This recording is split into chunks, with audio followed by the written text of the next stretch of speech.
Нашата држава според слободата на изразување е на 95-то место во светот и последна во регионот и се смета за делумно слободна земја. За да се обезбедуваат кредибилни информации, мора да имаме и безбедни новинари. Ова беше речено на денешната работилница со обука за безбедноста на новинарите што се одржа во Битола.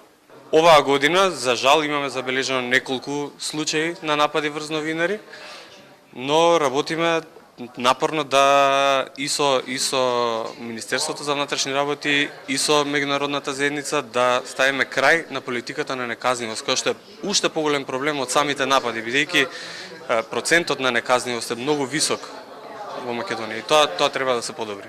Во новинарската работа има секакви закани и притисоци.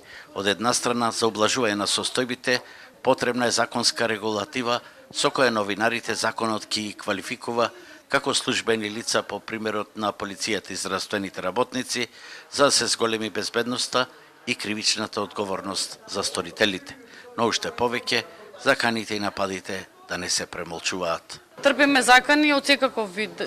Тоа се физички заплашувања, во последно време закани на социјалните мрежи, заканите доаѓаат од моќници, од бизнисмени, од политичари, од обични луѓе.